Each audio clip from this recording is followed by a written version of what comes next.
Bill Gates, co-founder of Microsoft. Mark Zuckerberg, co-founder of Facebook. Gautam Adani, founder of Adani Group. Richard Branson, co-founder of Virgin Group. पता है इन सब में क्या common है? आप सोच रहे होंगे हाँ ये सब दुनिया के रिचेस्ट लोगों में से एक हैं और आज के प्रेजेंट वर्ल्ड पे ये डोमिनेट कर रहे हैं। Billionaire Richard Branson, now the first person to reach the edge of space in his very own spacecraft. But एक और चीज है जो इन सब में कॉमन है, ये सब लोग अपने को एक ऐसे ट्रैप से बचाने में सक्सेसफुल रहे हैं जिस ट्रैप में आज हर एक इंसान खुद को प्राउडली डाल रहा है। To change the perception of reality to such an extent that despite of the abundance of information, no one is able to come to sensible conclusions. I don't care what I have to do. If I have to move somewhere or start something or whatever it may be, I am not going to put my children into a system that doesn't understand the gifts and abilities I have just because they don't fit on the conveyor belt. And in the US, there are more than 5 lakh people who don't send their children to school. Ironically, mostly all teachers, because they know how screwed up the system is. और दूसरी तरफ वो आप जो शायद अभी किसी college में पढ़ाई कर रहे होगे, टाइम पे असाइनमेंट्स कर रहे होगे, 90% अटेंडेंस मेंटेन कर रहे होगे, ना चाहते हुए भी बुक्स को मेमोराइज कर रहे होगे। Okay, let's just start from the beginning. 4 लोग के नाम लिए, 4 लोग की स्टोरीज जो कि कम्प्लीटली डिफरेंट हैं, इकोनॉमिक के पॉइंट से, एनवायरनमेंट के पॉइंट से, कल्चर के पॉइंट से। So Mark Zuckerberg, Bill Gates. Bill Gates comes from a family of almost royalty. Bill Gates के माता आई थिंक मल्टी मिलियनेयर थी, खुद में ही बहुत बड़ी वो एलीट थी, सोशलिस्ट थी। उसके पिताजी बहुत बड़े बड़े लाइक आई थिंक मुझे एग्जैक्ट अप्रॉक्सीमेटली नहीं पता, मुझे इतना पता, लेकिन बहुत बहुत बहुत हाई सोशो इकोनॉमिक स्टेटस से वो आता है। ठीक है, बिल गेट्स और बिल गेट्स की माता जी आई थिंक बहुत फिलैंथ्रोपिस्ट एंड ये सब भी बहुत ज़्यादा थी। इसी चक्कर में आई थिंक बिल गेट्स ने लेटर जो फिलैंथ्रोपी के पीछे टर्न लिया, जो नैरेटिव है, जो स्टोरी है, वो यही है कि वो अपनी माता जी की जो अपनी विश थी वो पूरा करना चाहते थे जो भी। तो बिल गेट्स सेकेंड चीज़ आती है, हार्वर्ड में पढ़ रहे थे अनटिल ही डिसाइडेड, जो भी माइक्रोसॉफ्ट की स्टोरी है, right? So that's a very different story in the sense that he did take the route of going to the or one of the most elite schools or universities across the universe, Earth. ठीक है?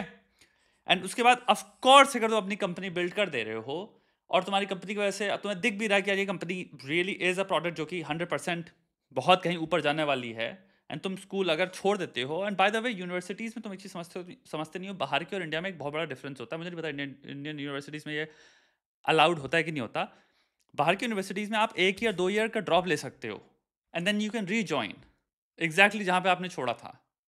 सो बहुत सारे लोगों के पास ये luxury भी होती है कि अगर मैंने कोई कंपनी स्टार्ट करी है तो मैं ड्रॉप आउट ले रहा हूँ, मतलब मैं ड्रॉप कर जा रहा हूँ, और अगर लेट्स से 2 साल बाद चीज़ें वर्क नहीं करी, आई कैन रीस्टार्ट जहाँ पे मैं एग्जैक्टली था, जिस भी ईयर मैंने छोड़ा था, मैं वहाँ से स्टार्ट कर लूँगा अपनी एजुकेशन। तो ये इंटरनेशनल एजुकेशन में ये बहुत बड़ा वो होता है कि आप पॉज कर सकते हो अपनी education, you can go do whatever the, because काफ़ी लोगों के घरों में परेशानियां भी आ सकती हैं, हो सकता है किसी की फैमिली प्रॉब्लम हो सकता है कुछ भी हो, जिसके चक्कर में इंसान अपनी एजुकेशन कंटिन्यू नहीं कर पा रहा है। मार्क जकरबर्ग के साथ सेम चीज़ है। उसके माता पिता बहुत सोशो हाई इकोनॉमिक स्टेटस से वो आ रहा था, और उसके माता पिता बचपन से उसको, जहाँ तक उसकी स्टोरी है, उसको स्किल्स एक्विजिशन में, प्रोग्रामिंग में, कोडिंग में उसकी हेल्प करवा रहे थे, एंड वो हार्वर्ड में पढ़ रहा था। नाउ ऑल्सो आप एक चीज़ देखो, जब हम ऐसे 4 एग्जाम्पल लेते हैं तो हम एक बहुत खतरनाक सिलेक्शन बायस क्रिएट कर रहे हैं, ऑलमोस्ट जो कि जनरलाइजेबल नहीं है। हम कह रहे हैं ये 4 सिलेक्टिवली हमने चुने और हमने इसको जनरलाइज कर दिया कि ये चारों ने अपना को एजुकेशन गैप से मुक्त कर लिया है, इसीलिए ये सक्सेसफुल हुए। Not really. अगर ये एजुकेशन करते तो भी शायद सक्सेसफुल होते, नहीं करते तो भी सक्सेसफुल होते। अगर इनको दूसरी सिचुएशन में पुट कर दिया था, हो सकता है तभी सक्सेसफुल होते, बिकॉज बहुत ज़्यादा मे बी कॉजल फैक्टर्स हैं जो डिफरेंट हैं एजुकेशन को, जिसको हम कॉजल फैक्टर रख रहे हैं एक बहुत बड़ा, may be personality based, non cognitive, cognitive, simple. 3 बहुत बड़े बड़े फैक्टर्स हो सकते हैं।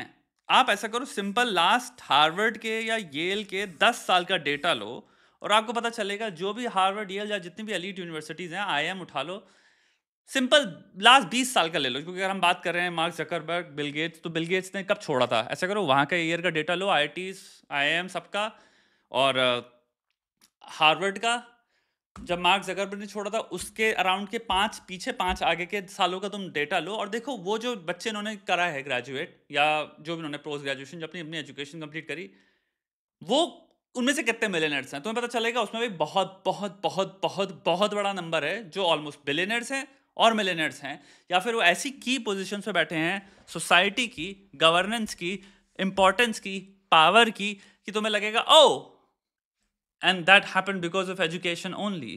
को हम स्कूल से निकाल के होम स्कूल कर रहे हैं, ओके। क्रिटिकल बच्चे के सोशल रिलेशनशिप, सोशल स्किल्स पे इंपैक्ट पड़ेगा तुम्हारे। स्कूल एनवायरनमेंट एक बच्चे के लिए बहुत इंपॉर्टेंट एनवायरनमेंट है, सिर्फ इसलिए नहीं क्योंकि वहाँ पे उसकी एजुकेशन हो रही है, बट इसलिए भी क्योंकि भाई वो एक ग्रुप में पुट करता है अपने आप को, वो अपने आप को रेगुलेट करना सीखता है, वो 100 चैलेंजेस मिलते हैं, उसको रिलेशनशिप्स बिल्ड करनी है, उसकी फ्रेंडशिप एक्चुअली बनती हैं, उसके सोशल स्किल्स इंप्रूव होते हैं, वो 500 तरह के सोशल डायनामिक्स नोटिस करता है। पहला तो यही हो गया, आपने उससे चीज़ों को, इंसान को हटा डाला, जिससे इम्पैक्ट तो पड़ेगा। एजुकेशन का डायरेक्ट इम्पैक्ट है कॉग्निटिव एबिलिटीज से, यानी कि आप अपने दिमाग को जितना वर्क कर रहे हो, जितनी उसमें इन्फॉर्मेशन फीड कर रहे हो, जितना ज़्यादा आप स्टडी कर रहे हो, आपका दिमाग एक्चुअल में बेटर होता है। आप कोई भी 100 लोग ले लो रैंडमली जो कि बहुत पढ़ाई करते हैं, इन द सेंस बहुत किताबें पढ़ते हैं, जेन्युइनली पढ़ते हैं, इन द सेंस ये नहीं कि हवाबाजी के लिए, और आप 100 लोगों को जिन्होंने कभी जिंदगी कोई किताब हाथ ही नहीं लगाई है, आपको एक डिफरेंस दिखेगा परसेप्शन में, एनालिसिस में, क्रिटिकल थिंकिंग में, एक स्केप्टिसिज्म में, चीज़ों को क्वेश्चन करने में, चीज़ों को स्ट्रक्चर करने में, चीज़ों को सॉल्व करने में।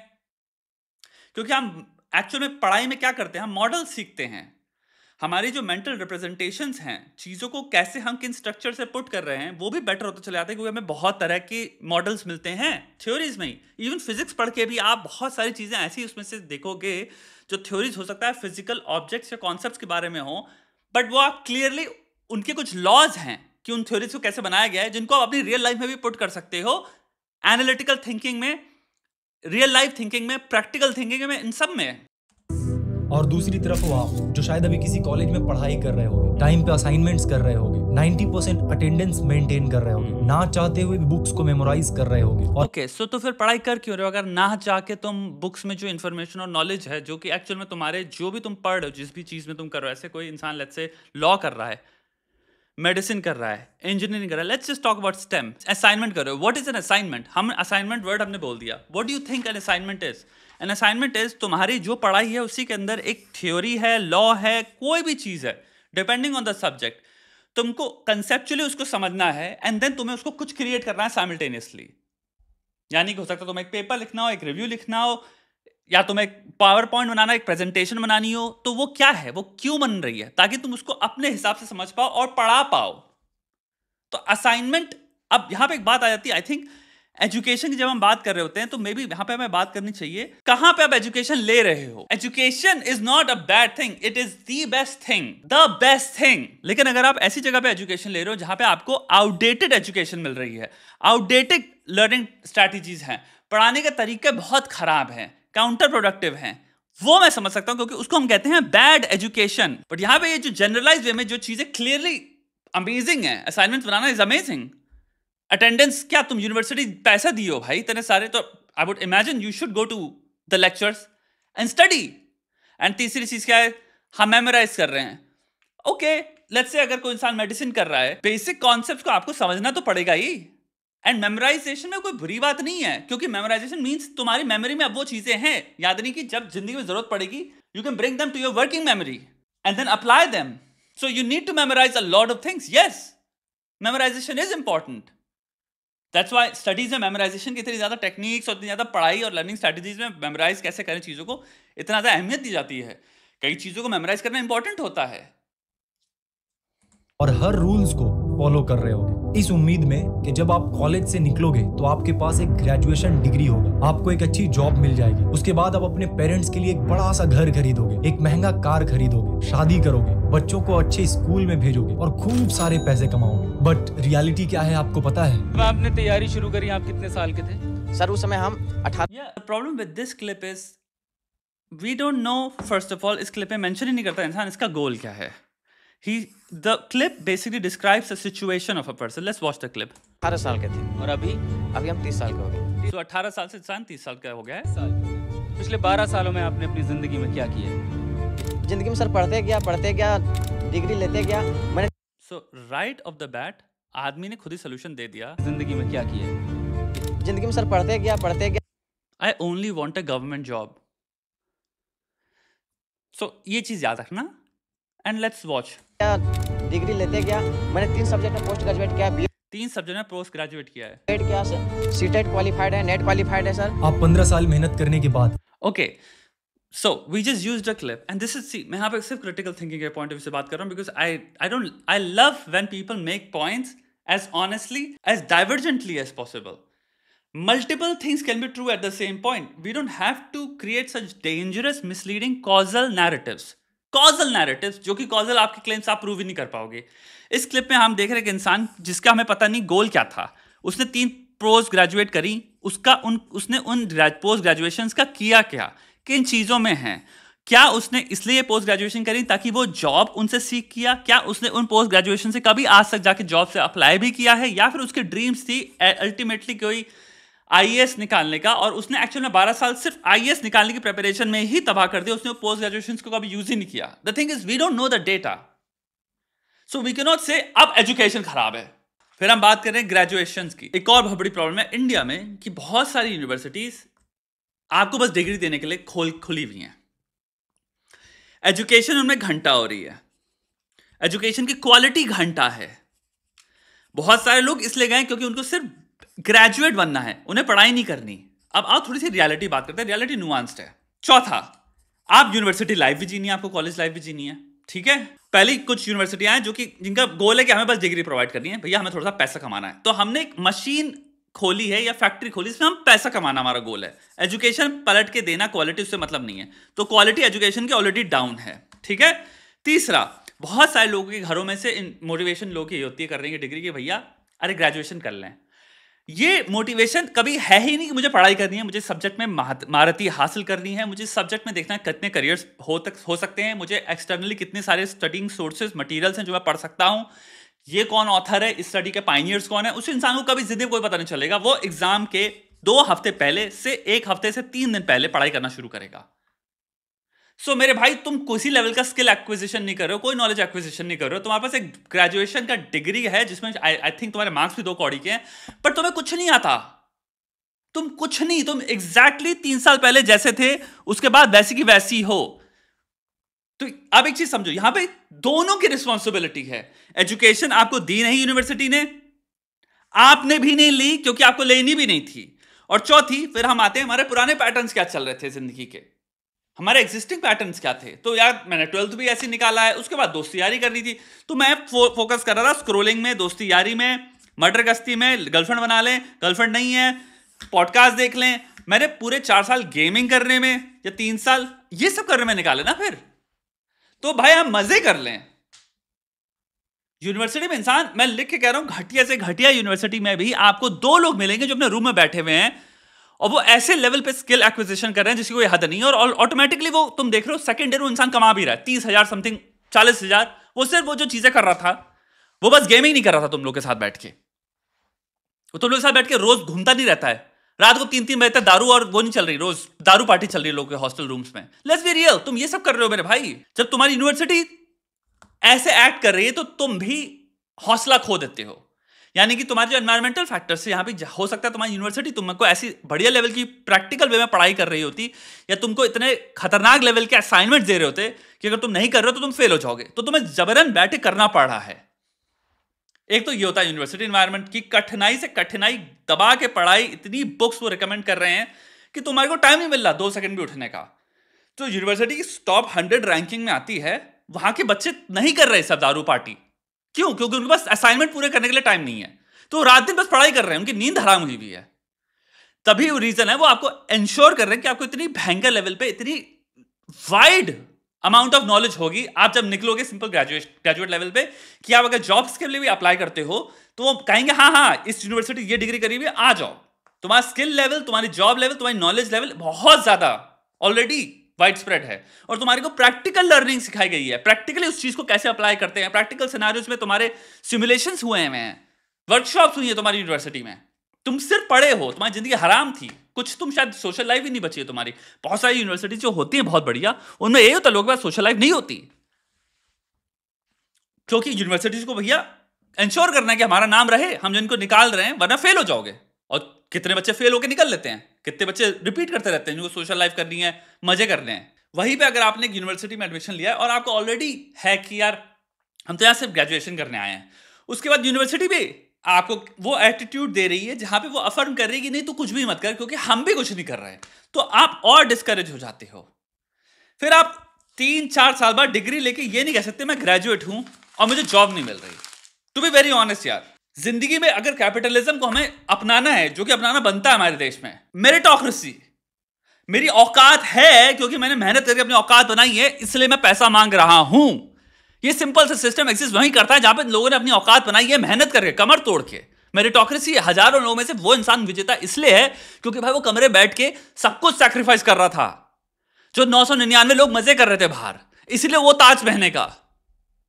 लेकिन अगर हम कह रहे हैं कि भाई अरे सिर्फ ग्रेजुएशन का डिग्री हमको जॉब दिला देनी चाहिए, अरे इतने सारी यूनिवर्सिटीज बना दी जिसमें इतने सारे लोग बैठ के कुछ पढ़ाई नहीं कर रहे, 50 नंबर ला के अब बस पास हो गए हो, आपके सारे असाइनमेंट्स आपने चोरी चकारी करके बना लिए, आपने कॉपी कर लिया ऑनलाइन। भाई बहुत सारी यूनिवर्सिटी में ये भी लोग करते हैं, चाहे जीपीटी से बना ले रहे हैं बैठ के। तो भाई तुम अपने साथ खिलवाड़ कर रहे हो ना, तुम नॉलेज कुछ नहीं लेके गए। उसके बाद तुम ये मत कहो कि भाई अरे यार मैं बहुत नाराज हूं, आक्रोश है मेरे अंदर, यूनिवर्सिटीज वर्क नहीं करती, एजुकेशन सिस्टम फेल हो गया। एजुकेशन सिस्टम कैसे फेल हुआ? तू एजुकेट तूने खुद को ही नहीं किया ना। फाइनली एक ग्रेजुएशन डिग्री ले लेते हो, बट अब आपको पता चलता है कि आपको जॉब नहीं मिल रहा है। आप ना जाने कितने इंटरव्यूज देते हो, लेकिन हर जगह आपको किसी न किसी कारण से रिजेक्ट कर दिया जाता है। लोग आपका मजाक बनाने लगते हैं। देखते हैं हम लोग बहुत हीन भावना से, परिवार रिश्तेदार हम लोग उतना बात नहीं करते हैं सर, और मैं 2 साल से गाँव में भी नहीं गया अभी तक। दुख है सर, क्या बोलूँ, मैं अपने दुख और पीड़ा को किसी पर सामना नहीं कर सकता हूँ सर। बहुत संघर्ष से पढ़ा हूँ, ट्यूशन पढ़ा के मैं 2012 से ट्यूशन पढ़ा के अभी तक मैं पढ़ाई किया हूँ और मैं कुछ भी हासिल नहीं कर पाया, उल्टा हमारे पर फायर हो गया। Paper leakage. This is another problem entirely now. On one hand, we're talking about education. Education is a global concept. The premise with which you started was Bill Gates. This has nothing to do with Bill Gates. This topic, paper leak का, poor education standards का, poor examination standards का, postponement का, ये एक different topic है मेरे भाई। तुम दो चीजों को मिक्स कर रहे हो क्योंकि ये एक अपने में बहुत बड़ा टॉपिक है, and I've talked about this several times. This needs to be resolved. उसके लिए चीजें बेटर करनी है, बहुत सारे बच्चों के साथ हानि होती है, बिकॉज ये this topic has nothing to do with meritocracy, this topic has nothing to do with graduation और एनीथिंग। ये तो एक क्राइम का टॉपिक है, ये फेलियर है एजुकेशन जो भी इंस्टीट्यूशंस हैं उनके। आप लोगों से मिलना जुलना बंद कर देते हो, खुद को कमरे में बंद करके रो के बस एक ही प्रे करते रहते हो कि गॉड किसी तरीके से एक नौकरी दिला दे। धीरे धीरे आपका सेल्फ स्टीम, आपका सेल्फ कॉन्फिडेंस कम होने लगता है। आखिरकार किसी तरीके से आपको एक जॉब मिल जाता है, लेकिन उसकी सैलरी बहुत ही कम होती है, बट आप मजबूरी में कर भी क्या सकते हो, वो जॉब आप करने लगते हो। इतनी सैलरी है नहीं कि आप पैसे कमा कर जमा कर एक घर खरीद सको, तो आप एक होम लोन ले लेते हो। अब अपना घर है तो ऑब्वियसली एक कार भी होना चाहिए, तो आप एक कार लोन भी ले लेते हो। अनजाने में ही सही, पर आपने खुद को चारों तरफ से बांध लिया है। अब आपको हर वक्त ये डर सताता रहता है कि कहीं मुझे जॉब से निकाल ना दिया जाए, क्योंकि फिर मैं घर के खर्च कैसे मैनेज करूंगा। होम लोन की EMI चल रही है, कार लोन की EMI चल रही है, बच्चों। Okay, can I also say one thing? Isn't this video like really riddled with victimization? हमें चीज देखिए, इंस्टाग्राम या यूट्यूब या कुछ भी ले लो, हम काइंड ऑफ अकाउंटेबिलिटी की बात ही नहीं करते, सेल्फ अकाउंटेबिलिटी की। हम पेश ही नैरेटिव ऐसे करते हैं जैसे इंस्टाग्राम थेरेपी का होल पूरा सिनारियो यही है कि सबकी गलती है अदर देन योर ओन। सब कुछ जो हुआ है वो ट्रॉमा की वजह से हुआ है, किसी ने तुम्हारे साथ कुछ किया। मतलब ये हो ही नहीं सकता कि तुम मे बी जब समाज को कह रहे हो ये मे बी कुछ गलतियां तुम में भी हैं, नॉट कुछ, lot. It could be true, maybe you are a piece of Krebs.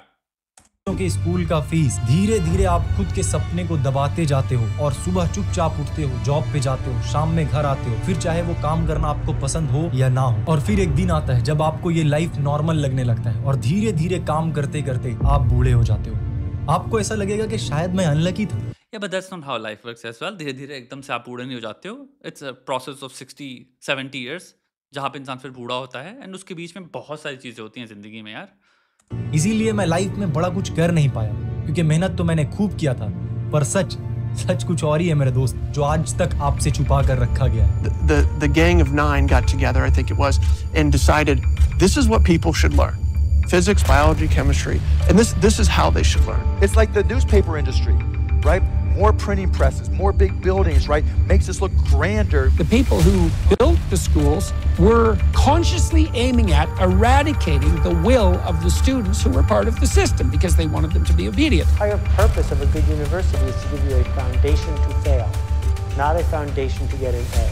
जिस एजुकेशन सिस्टम को आप बचपन से आंख बंद करके फॉलो करते आ रहे हो, उस एजुकेशन सिस्टम को बनाया ही इसीलिए गया था ताकि आप फेल हो सको। उस एजुकेशन सिस्टम को बनाया ही इसीलिए गया था ताकि आप एक ओबीडिएंट फैक्ट्री वर्कर बन सको। आपको लग रहा होगा मैं कुछ भी बोल रहा हूँ, but I promise, just give me few minutes और उसके बाद आपको ये पूरा का पूरा ट्रैप खुद अच्छे से समझ आ जाएगा। So are you coming with me? Dhirubhai Ambani, Virat Kohli, Aamir Khan, Narendra Modi, ये सब हमारे इस करंट एजुकेशन सिस्टम के ट्रैप में नहीं फंसे। A lot of kids just in school kind of puzzled as to why they're there.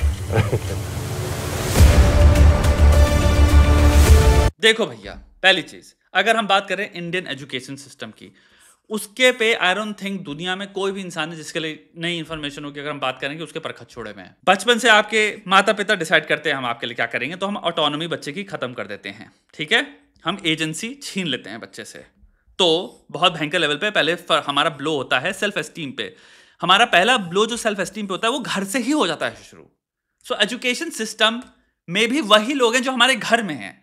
जब समाज में वो लोग हैं तो ऐसा नहीं कि एक स्कूल बनाया और स्कूल के पीछे पता है पेपर लेके 4 पेपर्स में कोई प्लान रचा गया कि हम ओबीडियंस क्रिएट कर रहे हैं, हम ये सब कर रहे हैं, वो सब कर रहे हैं। चीजें या तो प्लान और डिजाइन से चेंज करी जाती हैं या चीजें चेंज होती हैं लोग जैसे हैं वैसे। समझना इस फर्क को, यानी या तो समाज जैसे ऑपरेट करता है फिर जो भी वो सिस्टम्स क्रिएट करेगा तब वो एग्जैक्टली समाज की ही परछाई में बनेगा।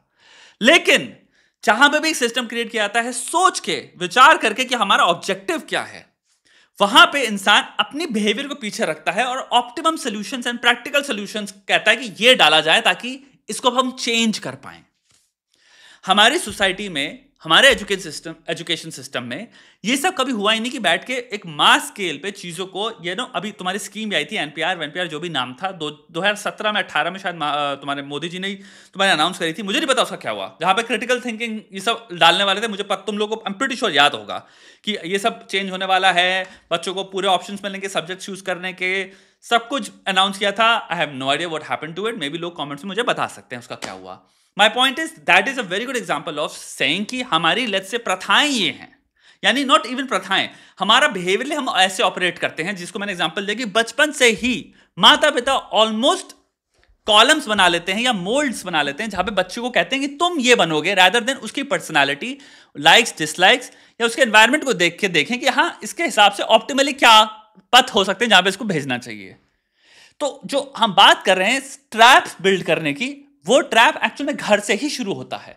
वो रिश्तेदारी में भी तुम देख रहे हो एग्जिस्ट कर रहा है, वो तुम्हारे कजन्स में भी देख रहे हो तुम एग्जिस्ट कर रहा है, वो तुम्हारे दोस्तों में भी एग्जिस्ट कर रहा है, वो तुम्हारे मोहल्ले में भी एग्जिस्ट कर रहा है, वो तुम्हारे शहर में भी एग्जिस्ट कर रहा है, वो तुम्हारी कोचिंग में भी एग्जिस्ट कर रहा है, वो तुम्हारे कोचिंग के टीचर्स में भी एग्जिस्ट कर रहा है, वो तुम्हारे स्कूल टीचर्स में भी एग्जिस्ट कर रहा है। तो एक यहाँ पे कॉमन डिनोमिनेटर क्या है? लोग ही वही स्कूल के अंदर है तो स्कूल भी वैसी बन गया जैसे लोग हैं। वही लोग यूनिवर्सिटी के अंदर भी हैं तो यूनिवर्सिटी भी वैसी बन गई जैसे लोग हैं। यहां पे इसको चीज को बहुत गहराई से समझना जरूरी है बिकॉज हमारा ब्रेन बहुत क्विक होता है to ascribe conspiratorial theories to things. दूसरा, जेनेटिक्स बहुत बड़ी चीज होती है, ठीक है? तुम्हारे अंदर जीन्स भी हैं। बहुत हद तक बहुत सारे लोग होंगे जिनकी ऑटोनॉमी हाई होती है, एजेंसी हाई होती है। आप चाहे कितना उनको ओबीडिएंट बनाने की कोशिश कर लो, आप नहीं बना पाओगे। So a lot of things are personality driven as well.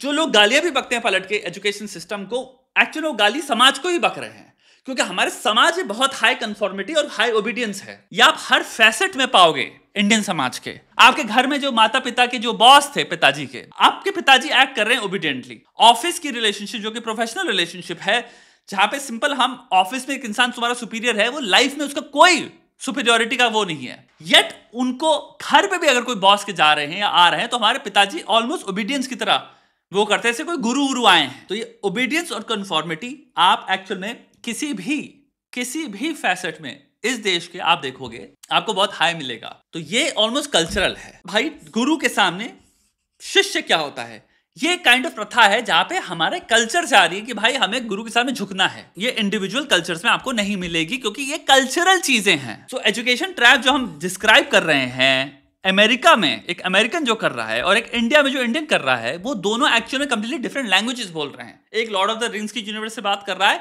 और एक हैरी पॉटर की यूनिवर्स से बात कर रहा है। इवन तो हमारे सुनने वाले को लग रहा है ये लोग सेम बातें कर रहे हैं। पहली चीज समझो, इलॉन मस्क साउथ अफ्रीका में पैदा हुआ है, तो शायद एजुकेशन सिस्टम की अगर बात कर रहा है तो साउथ अफ्रीकन एजुकेशन सिस्टम की बात कर रहा होगा। और इलॉन मस्क भी अरबपति करोड़पति खानदान से है, और इलॉन मस्क के पास भी इंजीनियरिंग की डिग्री है ना, अनपढ़ नहीं है वो, उसके पास प्रॉपर डिग्री है। तो इंडियन समाज की जहां तक बात आती है, हम बात कर रहे हैं, वो हर जगह है यार। तो स्कूल सिस्टम से एग्जैक्टली वैसे बने हुए जैसे गवर्नमेंट ऑफिसेज हैं। तुमको गवर्नमेंट ऑफिसेज में भी जैसे स्कूल सिस्टम में बात हो रही है वैसे ही व्यवहार मिलेगा। एक हायरकीज मिलेंगी, बहुत डोमिनेंट हायरकीज मिलेंगी, बहुत रिजिड हायरकीज मिलेंगी, जहां पे तुम्हारा नीचे से ऊपर वाला पे क्वेश्चन नहीं कर सकता। नीचे वाले को एकदम प्रोटोकॉल के हिसाब से बात करनी है, वो बहुत ही ज्यादा सबसर्विएंट होगा। आप देखोगे कि कैसे उनको बात करनी पड़ती है ऊपर वाले से। तो आपको दिख रहा है कि it has nothing to do with education system, it has a lot to do with societal system जो हमने बिल्ड किए हैं, जो बहुत रिजिड हायरार्कीज में स्प्लिट हैं, डिवाइडेड हैं।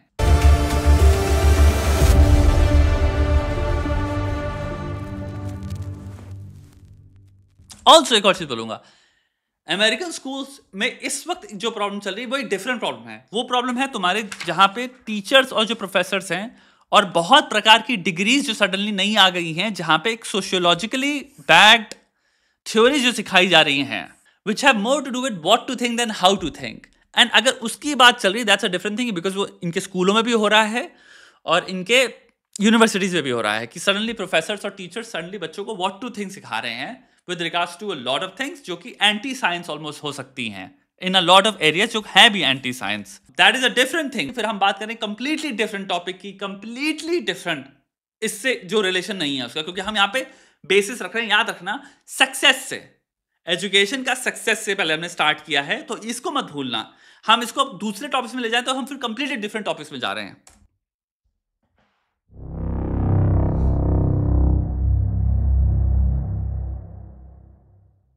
साल होता है 1806। नेपोलियन की आर्मी और प्रशिया के बीच एक वॉर होता है और इस वॉर में Prussia one of the best army होने के बावजूद हार जाती है। प्रशियन लीडर्स को ये समझ नहीं आता है कि आखिरकार वो इतने अच्छे आर्मी के साथ हार कैसे सकता है। बहुत सोचने के बाद उनके लीडर्स को ये समझ में आता है कि उनकी आर्मी मजबूत तो थी, लेकिन वॉर के दौरान वो अपने सुपीरियर्स के ऑर्डर्स को फॉलो करने के बजाय अपना दिमाग इस्तेमाल कर रहे थे, जबकि नेपोलियन की आर्मी सिर्फ और सिर्फ नेपोलियन के ऑर्डर्स को फॉलो कर रहे थे। और इस हार का कॉन्सिक्वेंस क्या होता है? प्रशिया को अपना आधा टेरिटरी नेपोलियन के हाथ में दे देना पड़ता है और साथ ही एक पीस एग्रीमेंट साइन करना पड़ता है। अब प्रशियन लीडर्स के सामने एक चैलेंज होता है कि दोबारा ऐसा कभी भी उनके साथ नहीं होना चाहिए। बट क्वेश्चन ये है कि आखिरकार वो लोग ऐसा करेंगे कैसे? बहुत दिमाग लगाने के बाद उनको एक आइडिया आता है और फिर वो लोग एक सिस्टम बिल्ड करने में लग जाते हैं। कैसा सिस्टम? ऑब्वियसली ऐसा सिस्टम ताकि सोल्जर्स बस उतना ही करे जितना उनको करने के लिए कहा जाए। और ऐसा करने का बेस्ट पॉसिबल तरीका क्या हो सकता था? उन ब्रेन्स को कंट्रोल करना जो ब्रेन्स अभी खुद से सोचने के कैपेबल ना हो, जिन्हें सही और गलत के बारे में पता ना हो, सो दैट उन्हें जो भी समझाया जाए वो उसे ही सच मान ले। और इस तरीके से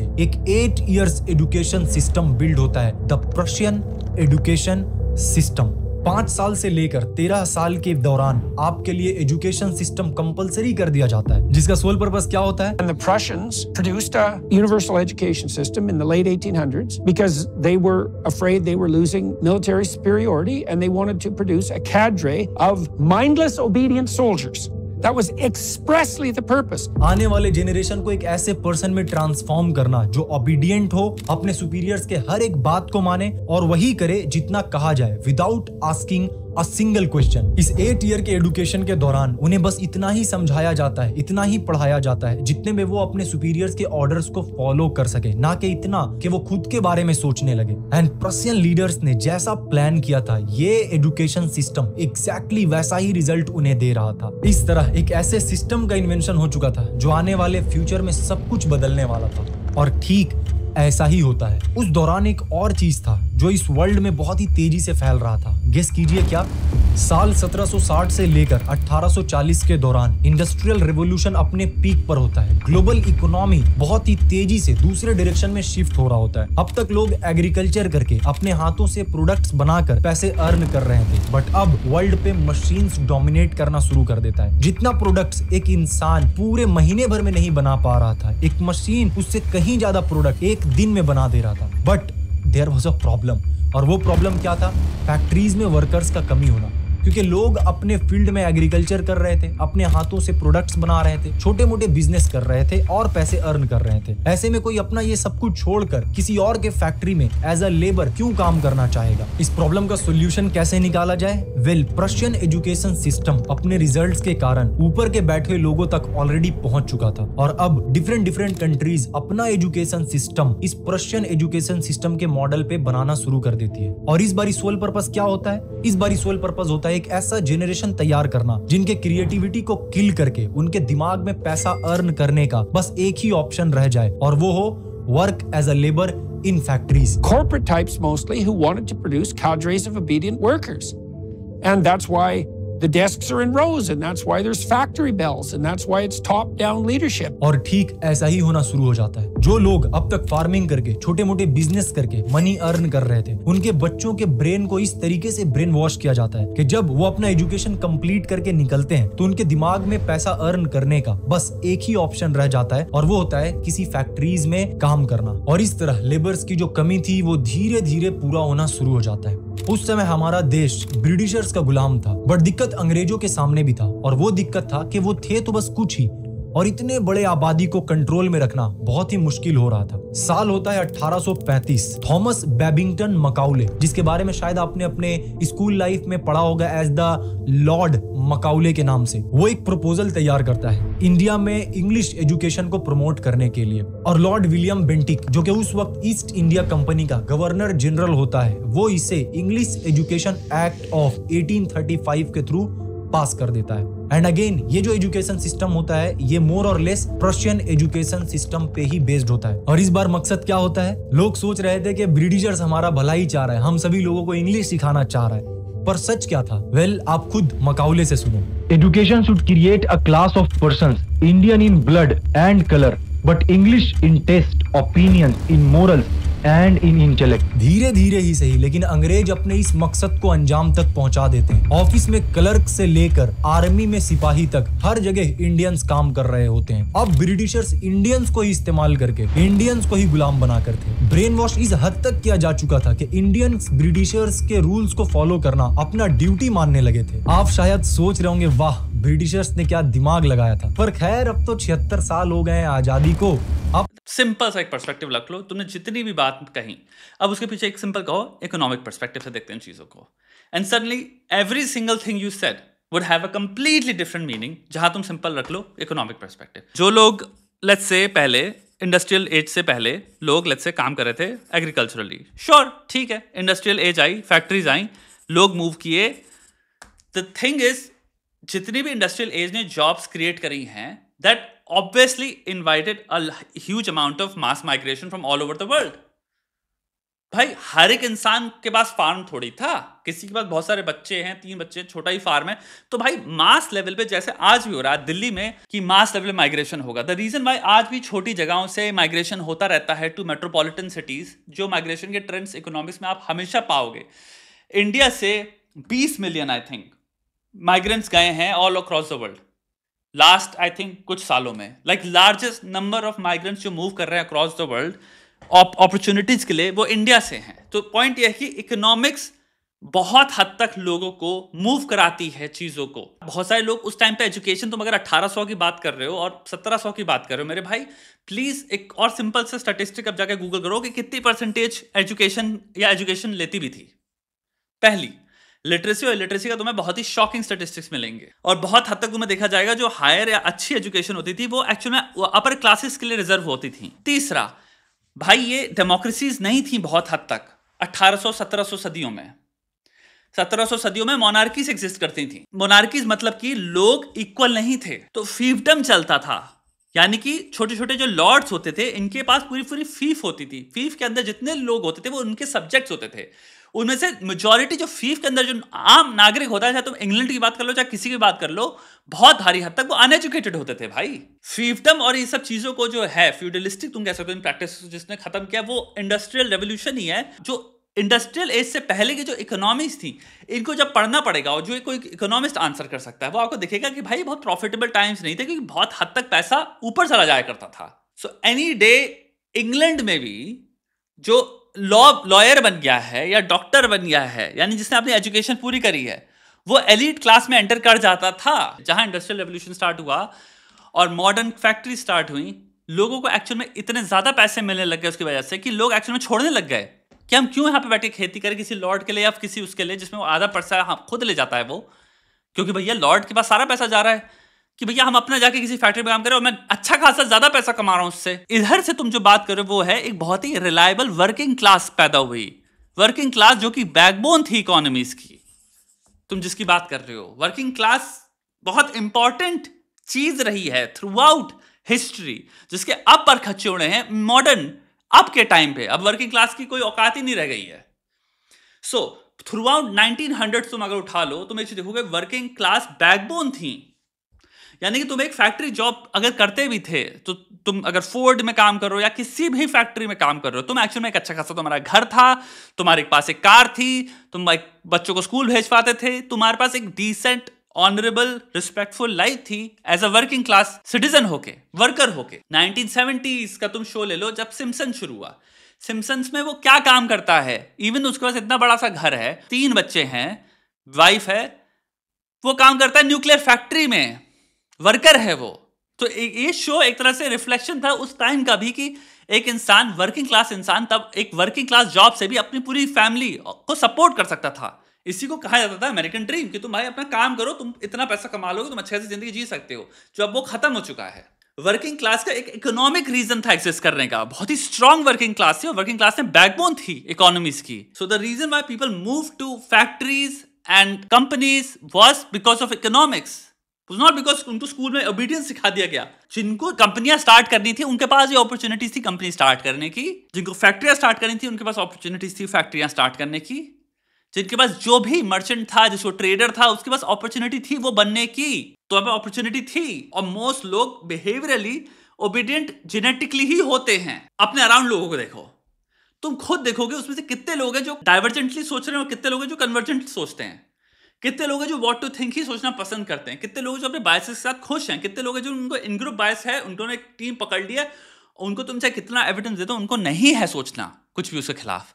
सो वो ओबीडियंस ही तो है। अब ब्रिटिशर्स इंडियंस को ही इस्तेमाल करके इंडियंस को ही गुलाम बनाकर, तो इस चीज को भी देखो कितने हद तक आप अगर इकोनॉमिक पर्सपेक्टिव से देखो, जब भाई 200 साल से कोई चीज चल रही है और अगर आप उसके अंदर पैदा हुए हो तो आप उसी एनवायरनमेंट को अपनी इकोलॉजी समझ रहे हो, और उसी एनवायरनमेंट की इकोलॉजी के हिसाब से, जिसमें आपको नहीं पता कि अभी 1947 में हमें आजादी मिलने वाली है, आपको थोड़ी पता है, आप सोच रहे हो यही रियलिटी है, तो आप इकोनॉमिक अपॉर्चुनिटीज के पॉइंट ऑफ से आप देख रहे हो भाई एम्प्लॉयमेंट कहां है।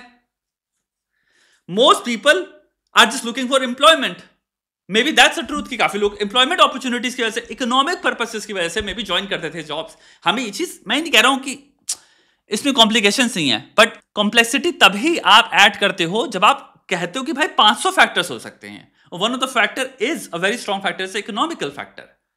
मैं ये नहीं कह रहा भाई अंग्रेजों ने नहीं की, 2 कौड़ी की चीज है, बट मैं कह रहा हूं उसको जितना रियलिस्टिकली, जितना अनबायस्ड वे में देख पाओगे उतना आपको पता चलेगा ह्यूमन बिहेवियर बहुत कॉम्प्लेक्स चीज है। बहुत सारे लोग, बहुत बड़े फैक्टर्स इकोनॉमिक फैक्टर्स भी होते हैं। आप सिंपल हर चीज में मैलिस और एक कंस्पिरेटोरियल वो चीज नहीं देख सकते, और ये नहीं कह सकते हर चीज का एट्रीब्यूशन सिर्फ एजुकेशन सिस्टम है, हर चीज का। अरे लोगों ने जॉब ज्वाइन कर ली तो उसका एजुकेशन सिस्टम है, क्योंकि वो तभी अंग्रेजों के लिए काम कर रहा था। आई एम प्रीटी श्योर वो बहुत सारे लोग जॉब इसलिए कर रहे थे because they were just like I need a job, काम करना है, यहाँ पे जॉब मिल रही है कर लूंगा। मेरे चाचा भी कर रहे थे, मेरे मामा भी शायद यहीं पे जॉब कर रहे थे। बहुत सारे लोगों से हो सकता है फैमिलियल रिलेशनल रीजंस हों, उन्होंने दूसरे लोगों को मॉडल किया देख के कि भाई ये भी काम करता है मैं भी कर लूंगा, मेरे कजन भी काम कर रहा है पुलिस में, उनके लिए हम भी कर लेंगे, और उसको मे बी वो सिर्फ पुलिस ही कहते थे उस टाइम पे। ब्रेन वॉश इस हद तक किया जा चुका था कि इंडियंस ब्रिटिशर्स के रूल्स को फॉलो करना अपना ड्यूटी मानने लगे थे। ब्रो ये सिर्फ यहाँ पे नहीं हो रहा था, ये इंग्लैंड में भी हो रहा था by the way, what you are looking at. इसी को मैं कह रहा हूँ, जो लॉर्ड, ये जो मोनार्कियल स्ट्रक्चर है ना, ये सब खत्म हुआ इंडस्ट्रियल सोसाइटी की वजह से। इंडस्ट्रियलाइजेशन में परखच्चे उड़ा दिए इनके। जब तक ये नहीं थी तो तब तक क्लास सिस्टम तो ब्रिटिश में भी विक्टोरियन टाइप से सबसे प्रेवेलेंट था। सारी उनकी प्लेस पढ़ो, सारी स्टोरीज पढ़ो, class class class class class system.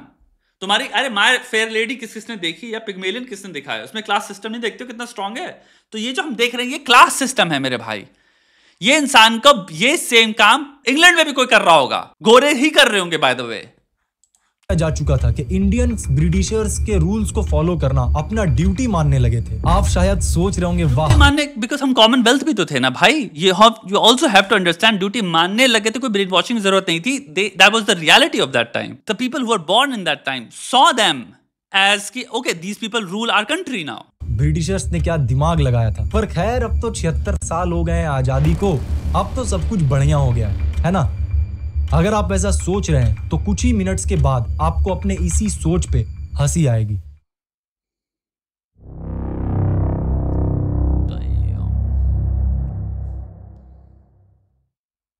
आपके पैदा होने के बाद या शायद आपके पैदा होने से भी पहले आपके पेरेंट्स के माइंड में जो सबसे पहला ख्याल आता है वो क्या है आपको पता है? कि मैं अपने बच्चे को एक बड़ा स्कूल में पढ़ने के लिए भेजूंगा। आज हमारे देश में स्कूल्स एंड कॉलेजेस एजुकेशन की जगह कम और स्टेटस का जगह ज्यादा बनता जा रहा है। हमारा लड़का बड़ा मैं बड़े से बढ़िया स्कूल में इसलिए भेजूंगा, इसलिए आता है क्योंकि उन्हें लगता है कि यहाँ पे उस इंसान की चांसेस इकोनॉमिकली ऊपर जाने के, एनहांस करने की सबसे हाईएस्ट होती है, क्योंकि एजुकेशन की क्वालिटी सबसे बेटर होती है। It's as simple as that. माता पिता जो को पता है भाई मैं गरीब हूँ, वो अपने बच्चे को बड़े स्कूल से इसलिए भेजना चाहते हैं ताकि वो अपॉर्चुनिटीज उस बच्चे को मिले जो हमें नहीं मिली यार।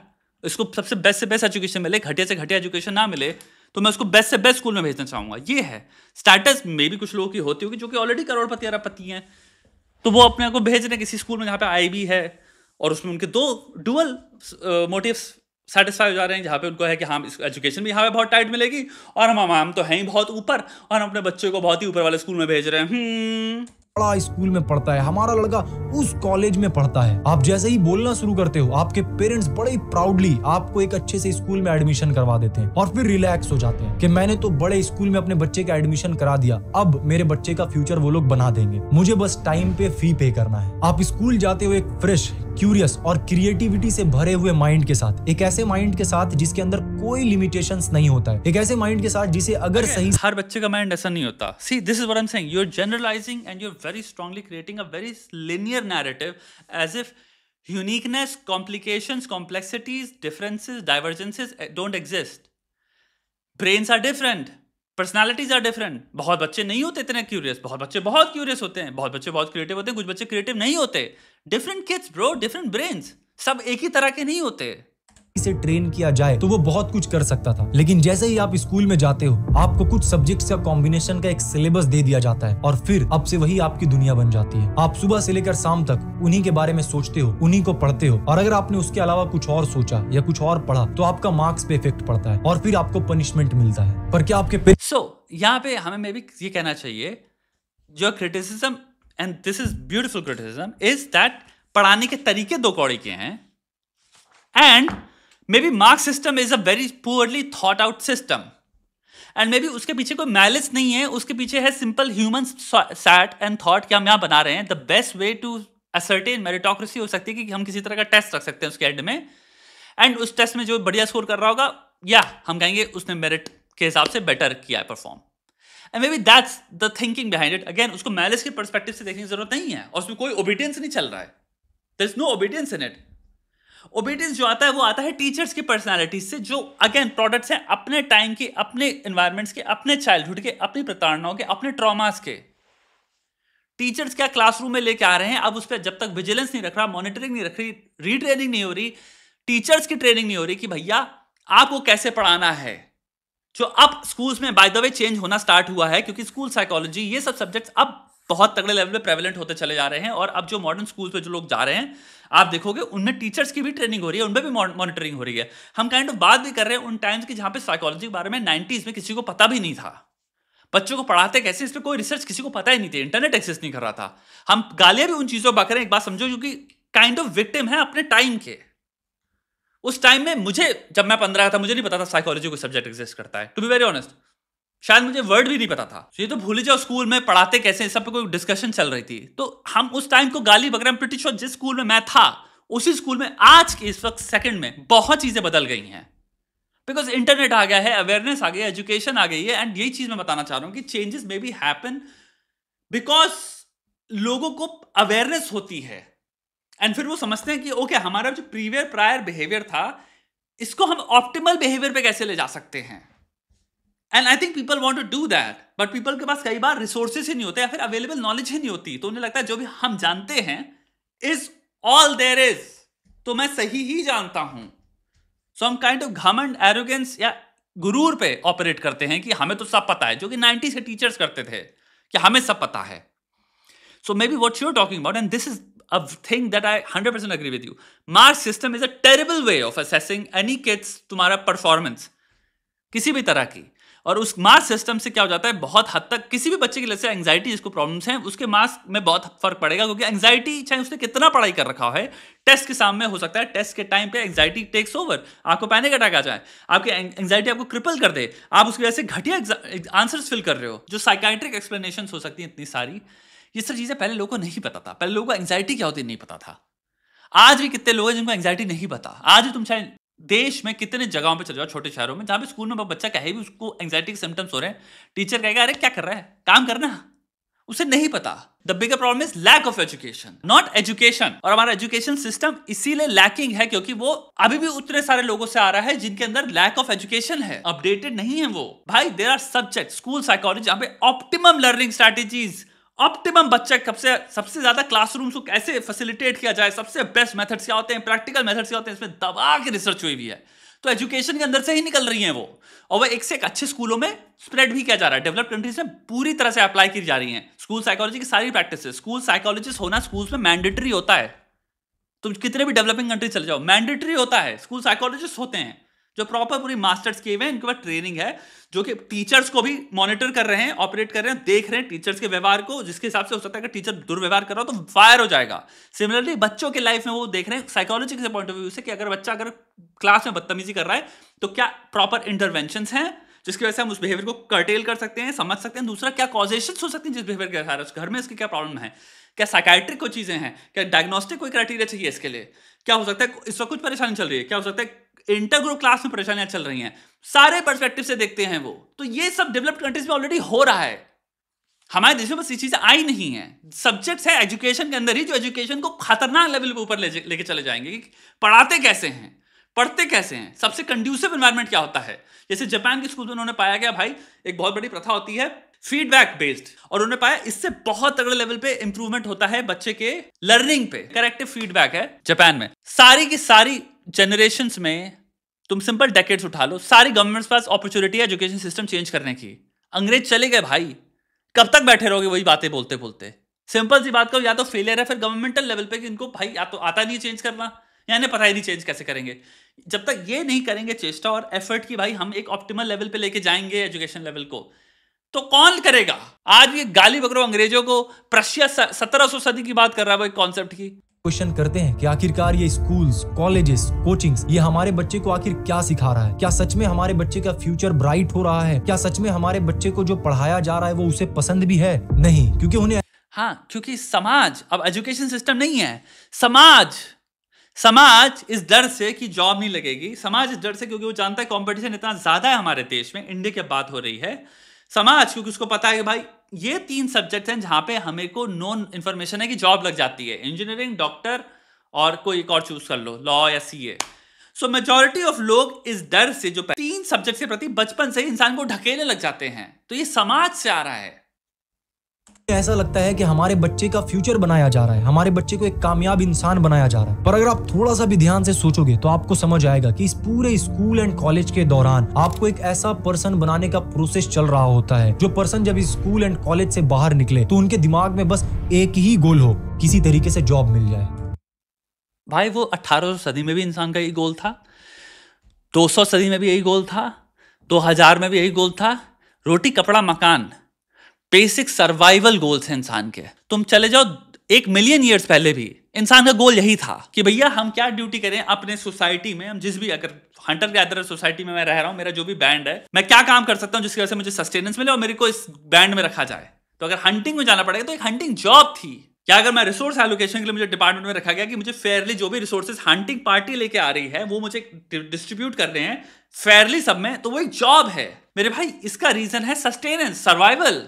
शादी नहीं होगी, कोई इंसान नहीं मिलेगा शादी करने को, कोई दोस्त नहीं मिलेंगे, मैं कैसे ऑपरेट करूंगा, घर का किराया कैसे दूंगा अगर जॉब नहीं करूंगा तो, किस घर में रहूंगा, रोड पे रहूंगा मैं।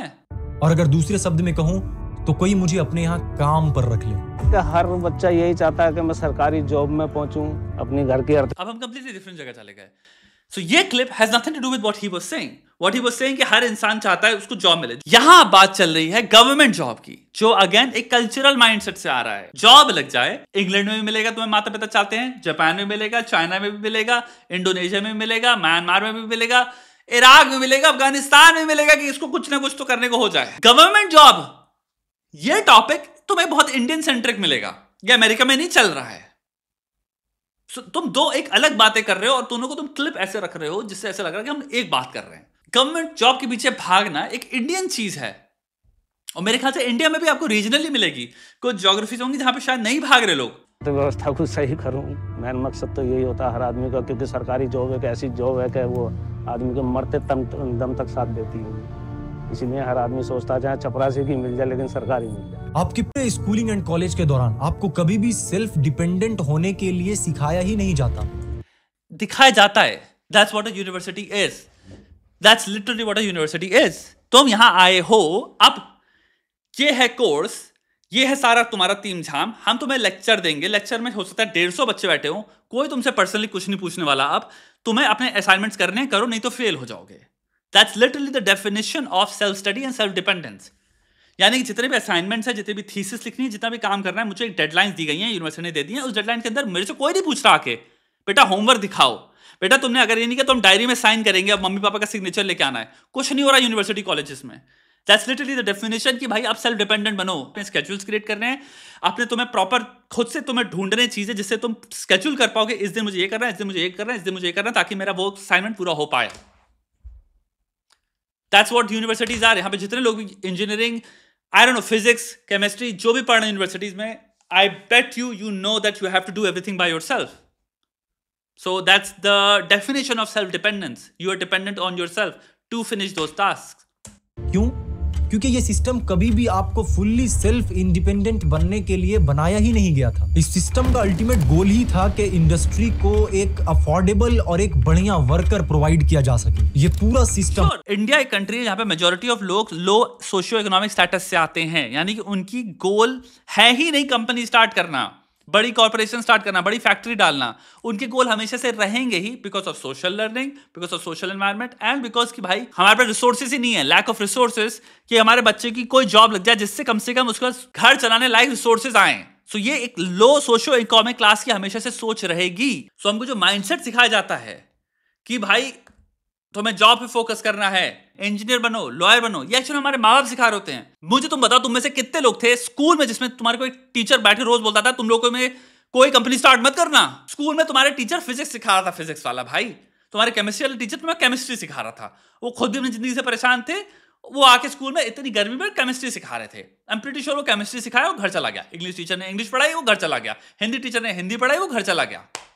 यही हुआ है. अब तुम बहुत सत्य बात कर लो. नौकरी के प्रति ध्यान इसलिए तुम सब में से मोस्ट लोग आ गया क्योंकि समाज में तुम्हारे माता पिता भी नौकरी कर रहे थे, तुम्हारे पापा, चाचा, मामा सब नौकरी कर रहे थे, और तुम देख के ही जीते हो.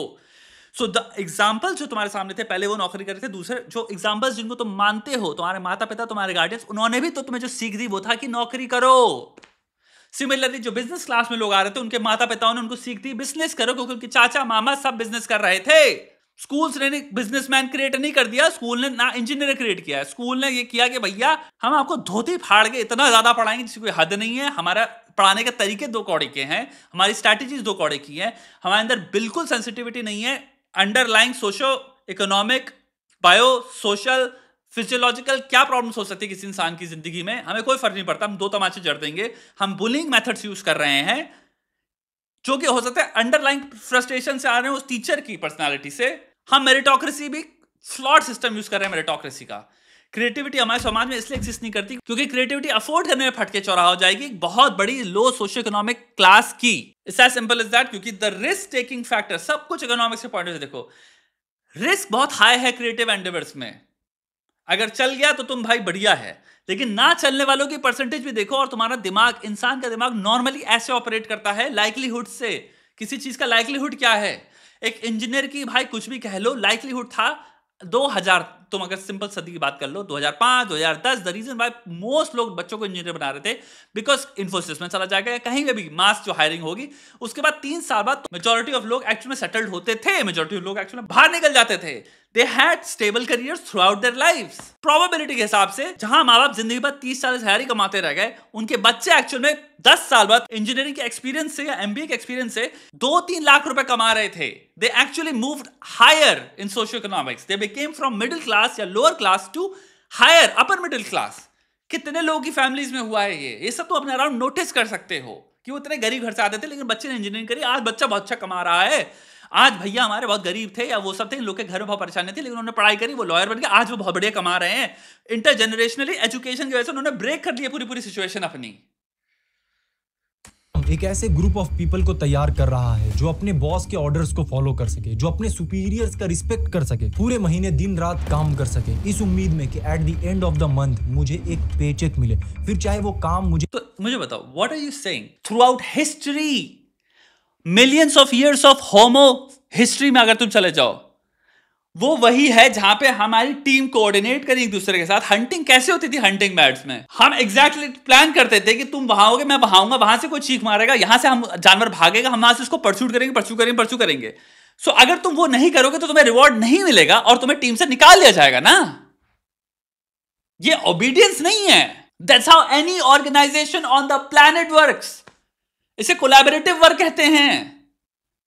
द रीजन वाई तुम्हें दूसरे जो तुमसे ऊपर है उसकी सुनना पड़ रहा है because most of the times उसके बाद तुमसे बहुत ज्यादा एक्सपीरियंस या नॉलेज है.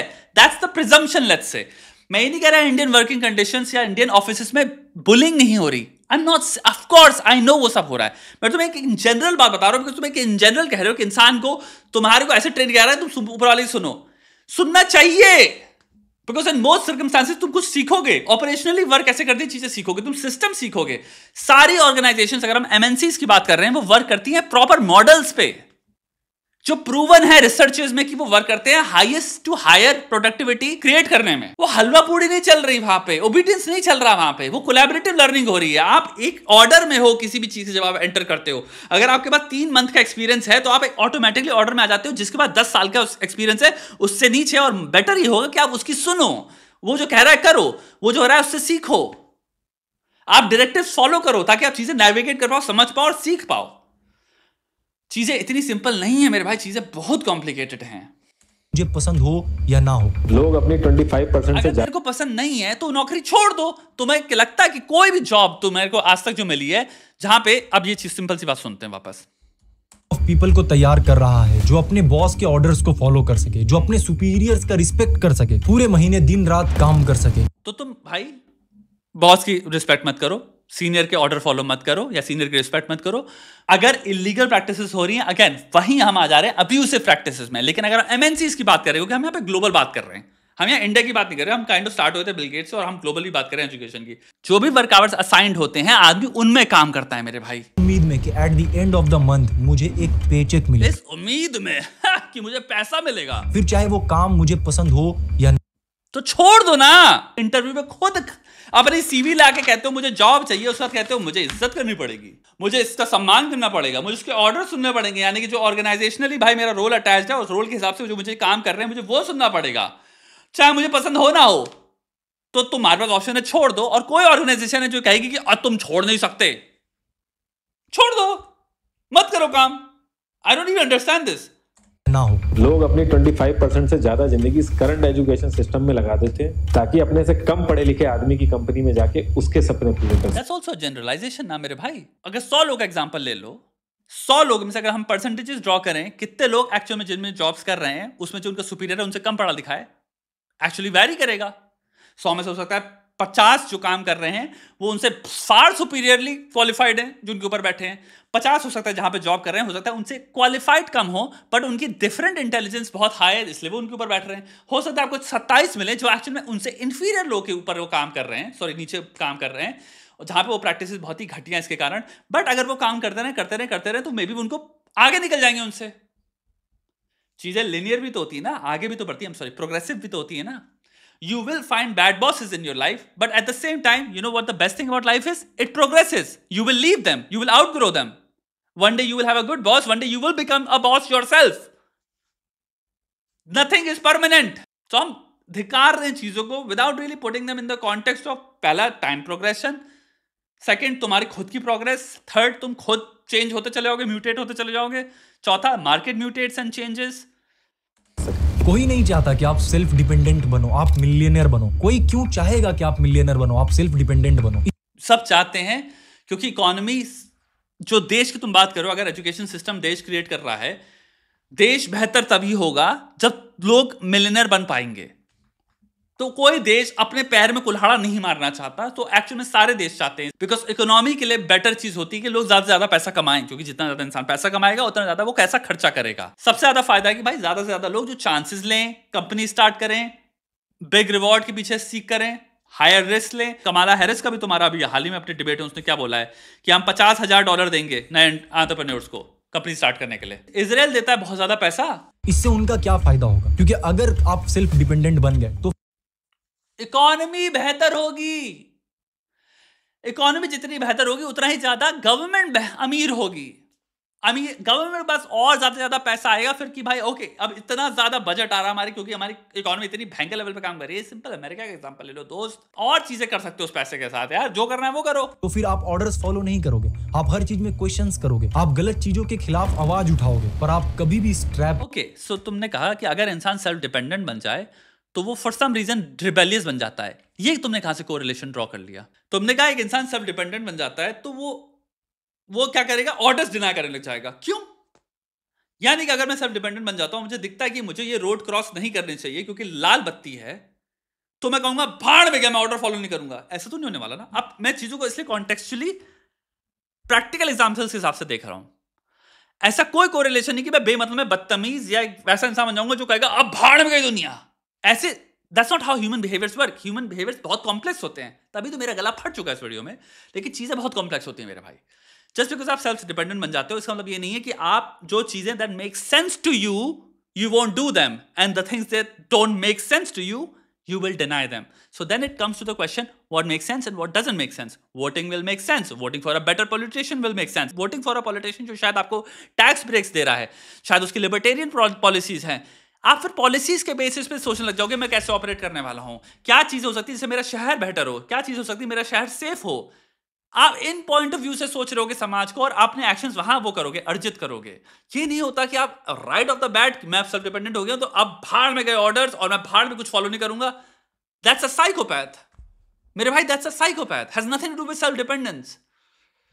कि आप सेल्फ डिपेंडेंट बनो, आप मिलियनेयर बनो। कोई क्यों चाहेगा कि आप मिलियनेयर बनो, आप सेल्फ डिपेंडेंट बनो? इससे उनका क्या फायदा होगा? क्योंकि अगर आप सेल्फ डिपेंडेंट पहली चीज, कोई भी इकोनॉमी का पॉइंट ऑफ व्यू कंसीडर नहीं किया मेरे भाई इस वीडियो में, बन गए तो फिर आप ऑर्डर्स फॉलो नहीं करोगे, आप हर चीज में क्वेश्चंस करोगे, आप गलत चीजों के खिलाफ आवाज उठाओगे। So things that don't make sense to you, you will question them, which is a good thing, because then you will want and expect better things for yourself, for your surroundings, for your city, for your state and for your country. कभी भी इस trap को समझ ही नहीं पाते, क्योंकि जब आपको इस ट्रैप में डाला जाता है उस वक्त आपकी इतनी एज होती नहीं है कि आप कुछ सोच पाओ, कुछ समझ पाओ, और जब तक आप उस एज तक पहुंचते हो जहां पे आप सोचने के कैपेबल होते हो तब तक काफी लेट हो चुका होता है। या तो पिछले 15-20 साल से इस सिस्टम को फॉलो करते करते आपका इस तरीके से ब्रेन वॉश हो जाता है कि आपको यही चीज सही लगने लगता है। Listen, या फिर आप I understand what he is trying to say, but I think it's more so about a societal system. Society में अगर बहुत ज्यादा प्रॉब्लम्स हैं इंडिविजुअल बेस, तो वो कन्वर्ट होंगी सिस्टम्स में भी। यानी कि टीचर्स भी फ्रस्ट्रेटेड होंगे, टीचर्स भी लैक ऑफ एजुकेशन में होंगे, टीचर्स भी लैक ऑफ सेंसिटिविटी में होंगे, टीचर्स के अंदर भी एम्पैथी कम होगी, टीचर्स के अंदर भी सिंपैथी ज्यादा होगी, टीचर्स के अंदर भी प्रॉब्लमेटिक बिहेवियर ज्यादा होंगे, हो सकता है अब्यूज करें। जो सब चीजों से हम निकले जिस सिस्टम से, उसमें कोई, मेरे ख्याल से पॉइंट ये, इस वीडियो में ऐसा लग रहा है कोई कंस्पिरेसी थ्योरी के ऊपर कोई बैठा है जो कह रहा है कि हा, कोई नहीं बैठा ऊपर भाई। सालों साल चलते आते हुए बदलाव ना होने के कारण हम वही चीज फेस कर रहे हैं जो कि बदलाव से चेंज हो जानी चाहिए थी। जिनको चेंज करना चाहिए उनको हम वोट कर रहे हैं। It's as simple as that. These are the people we vote. उनकी रिस्पांसिबिलिटी चीजें चेंज करना। आपकी इतनी एज हो जाती है कि आपके ऊपर काफी ज्यादा जिम्मेदारी आ जाता है और आप चाह कर भी इस ट्रैप से बाहर नहीं निकल पाते हो, क्योंकि अब आपको किसी भी तरीके से पैसा अर्न करना होता है। बेरोजगारी की हद पार हो रही है, घर वाले भी प्रेशर डाल रहे हैं कि जॉब करो, कहीं से भी पैसे लेके आओ। और पिछले 20 साल से जो मेहनत आप कर रहे थे, लाखों रुपए आपने स्कूल्स को दिया, या फिर तुम एक्चुअली में एजुकेशन में सिर्फ एक डिग्री लेके आ गए हो, तुम्हें एक्चुअली कुछ भी नहीं आता है। तुम्हारे communication skills, vocabulary skills, comprehension skills, वो बेसिक लेवल की जो इंटरपर्सनल स्किल्स हो गए वो तक के पिसे में हैं। लाखों रुपए आपने कॉलेज को दिया, लाखों रुपए आपने कोचिंग्स को दिया, उसके बदले में बस आप किसी तरीके से एक 30 से 40 हजार की नौकरी की उम्मीद में आप लग जाते हो। पर स्टैट्स क्या है आपको पता है? The ILO says about 65% of the youth in India are jobless. 65%. Maybe this has more to do with job creation. या प्रॉब्लम है जॉब क्रिएशंस में। Qualified youth I am pretty sure अभी भी जॉब्स ले जा रहा है, क्योंकि मेरे जितने जानने वाले लोग हैं जो कि मुझे पता है मेहनती हैं, देर अर्निंग, देर ड्राउनिंग, एंड वो बहुत गरीब घर से आए हुए हैं। मैं एक चीज देख रहा हूं, मार्केट में अभी भी पैसा है और जिसके पास क्वालिटी है, स्किल है, मैं देखता रहता हूं उनको मिल रहा है पैसा खुद से ही। और वो गरीब थे बट मुझे पता था भाई इसके अंदर दम है, और उसके बाद 3 साल में 2 साल में देख रहा हूं वो डूबा हुआ है पैसे में, क्योंकि उसने मेहनत करी, उसने स्किल अपना आप करता चला गया, कमा रहे हैं। तो मार्केट में ऐसा नहीं है, पैसा नहीं है। और इसमें प्लीज कॉजल रीजंस मत लेके आओ, ये इसलिए एजुकेशन सिस्टम की वजह से, क्योंकि खोपड़ी बैठ के हमारे साथ ये किया जा रहा है। अबे सेल्फ अकाउंटेबिलिटी कहां चली गई? पूरी वीडियो में सेल्फ अकाउंटेबिलिटी है ही नहीं बाय द वे कहीं भी। तुम्हारी कोई गलती है ही नहीं, हम सबकी कोई गलती है ही नहीं, हमारे पर्सनल एक्शन तो रिस्पॉन्सिबल है ही नहीं, हमें तो एजुकेशन सिस्टम ने कर दिया है हमारे साथ। How did this happen? आज हमारे देश में 42% ग्रेजुएट्स जिनका एज 25 से कम है वो अनएम्प्लॉयड है। हाँ, अब कोई इसका कोई सर्वे है डिटेल लेवल पे कि 42% में बैठ के अगर इनके 10,000 लोगों के भी बैठ के अगर एक सिंपल एग्जाम किया जाए बेसिक लेवल का और देखा जाए इनकी कितनी नॉलेज लेवल है, कितना स्किल लेवल है, जिन चीजों में इन्होंने पढ़ाई करी है, इन चीजों में एक्चुअली कितना ज्यादा ढंग से पढ़े हुए हैं। मैं नहीं कह रहा कि देखो ये डिजर्व नहीं करते जॉब मिलना, मैं ये बिल्कुल नहीं कह रहा हूँ, बट ये भी बहुत इंपॉर्टेंट प्रश्न हो जाता है कि भाई ग्रेजुएट्स हैं, हमारे देश में बहुत बड़ी प्रॉब्लम ये है कि बहुत सारे लेवल पे बहुत सारे स्टेजेस में घोटाले भी बहुत चलते हैं। बहुत सारी universities and colleges genuinely scam ही कर रही हैं बच्चों को, वो पढ़ाई दे ही नहीं रही उस लेवल की क्वालिटी कि हम तुम्हारा स्किल बना के ही छोड़ेंगे, तुम निकलोगे तो ऐसा हो नहीं सकता, वरना तुम फेल हो जाओगे। राइट ऑफ द बैट तुम्हें डिग्री ही नहीं मिलेगी। डिग्री पाने तक में इंसान इतना ज्यादा सीख गया जिसकी कोई हद नहीं है, वो हो ही नहीं रहा है। अगर जॉब मिल भी जाता है तो आपको जानकर हैरानी होगी कि हमारे देश में एक इंजीनियर्स की एवरेज सैलरी जितनी है उससे 10 गुना ज्यादा अमेरिका में ट्रक ड्राइवर्स अर्न करते हैं। तो देख लो या बिकॉज वो स्किल अलग हो गया ना मेरे भाई, तुम बहुत अलग चीजों को उठा रहे हो जिनका कोई कोरिलेशन नहीं दूसरे से। ट्रक ड्राइविंग एक बहुत हार्ड जॉब है बिकॉज तुम अब वेदर उठा रहे हो अमेरिका में। अमेरिका पूरा तुम सिंपल मैप उठाओ और तुम देखोगे पूरे मैप में डिफरेंट वेदर्स होते हैं, डिफरेंट टेरेन्स हैं और डिफरेंट अलग ही सीन है। भाई कनाडा अमेरिका में इंसान बर्फ में चला रहा होता है ट्रक, बहुत ही हाई रिस्क जॉब होती है, घंटे घंटे होते हैं और तुम ट्रक में ही सोते हो और फिर तुम सिंपल वहां पे आर्ली वेजेस का सिस्टम है। तो भाई जाहिर सी बात है ना, तुम इतने लेवल का कार्गो एक कंपनी का लेके जा रहे हो, लेट्स से बर्फ है -15 डिग्री चल रही है, -20 डिग्रीज है, तो उसमें इंसान चला रहा है अपनी बंद करके, उसी के अंदर वो खाना खा रहा है, वो बस स्टॉप्स पे रुकता है या मोटेल पे रुकता है, वहां पे गर्म खाना खाता है, सोता है, उसके बाद वापस चलाने लग जाता है गाड़ी। 10-10 घंटे तुम एक बार में चला रहे हो भाई, उसका एक अलग लेवल डिफिकल्टी है। तो उस हिसाब से लोगों को बहुत हाई मिलती है क्योंकि ये बहुत हाई स्किल्ड जॉब है। ट्रक ड्राइविंग हर कोई नहीं कर सकता, बहुत हाई स्किल लेवल जॉब है ये। एक high rich income country, bye the way high भी नहीं, हाईएस्ट रिच इनकम कंट्री को तुम कंपेयर कर रहे हो जिसकी हाईएस्ट जीडीपी है, भाई सबसे अमीर कंट्री अमेरिका है दुनिया में, उसको तुम कंपेयर कर रहे हो एक लो इनकम कंट्री से मेरे भाई, इंडिया, जहां पे भाई लेबर प्रैक्टिसेस बहुत खराब हैं, एम्प्लॉय की प्रैक्टिसेस, वर्किंग कंडीशंस बहुत खराब हैं, एक्सप्लॉयटेशन बहुत हाई हो रहा है, पॉपुलेशन जो अप्लाई कर दी है वो इतनी ज्यादा है जिसकी वजह से सैलरी इतनी डाइल्यूट हो जाती है जिसकी कोई हद नहीं है। तो भाई ऑब्वियसली फर्क दिखेगा ना। तुम इंडिया के अंदर ही फिर ट्रक ड्राइवर्स की सैलरी और इंजीनियर की सैलरी ये कंप्लीट अगर तुम कंपेयर करोगे then it makes more sense. तो भाई अमेरिका में एक ट्रक ड्राइवर है ना, अभी स्लो चल रहा है काम, मंदे में 10 से 12 मतलब इंडिया का मोटा मोटा 10 लाख रुपए कमा रहे हैं। क्यों काम अच्छा चलता है तो 16 लाख रुपए इंडिया के कमा रहे हैं। इतना तो कोई मतलब वहाँ पे डॉक्टर भी नहीं कमा रहा। तो इन सब का सोल्यूशन क्या है? क्या हम लोग स्कूल्स जाना छोड़ दें? क्या हम लोग कॉलेजेस जाना छोड़ दें? करोड़ों लोग एवरीडे स्कूल्स जा रहे हैं, कॉलेजेस जा रहे हैं, तो मैं बोल रहा हूँ कि ये सारे लोग गलत कर रहे हैं। तुम्हारी डायरेक्ट कॉग्निटिव एबिलिटी में फर्क पड़ेगा, बहुत ही बेवकूफ इंसान बन जाओगे अगर तुमने बेसिक लेवल की जो एजुकेशन की जरूरत है ना तुम्हें, वो भी अगर एक्वायर नहीं करी। बेसिक फिजिक्स के कॉन्सेप्ट समझना, बेसिक केमिस्ट्री को समझना, बेसिक जो तुम्हारी क्लास 12 तक तुम्हें समझाता है एक्चुअली बहुत बेसिक हैं वो चीज़ें, कॉम्प्लेक्स नहीं है। कॉम्प्लेक्स तुम यूनिवर्सिटी में जो इंसान जिसने मास्टर्स कर रखी है फिजिक्स में या पीएचडी कर रहा है वो किसी फिजिक्स के किसी भी सब्जेक्ट, उससे पूछना, वो बताएगा फिजिक्स कितनी कॉम्प्लेक्स है। बेसिक मैथ सिखाई जाती है तुमको 12 तक। तो ये बेसिक चीज़ें समझना एक इंसान की बुद्धि के लिए बहुत इंपॉर्टेंट हैं। आप अभी तक बेसिक लैंग्वेज स्किल्स तुमको सीखने को मिलते हैं, इसलिए तुम हिंदी पढ़ते हो या अंग्रेजी पढ़ते हो समझे नहीं। Let me explain.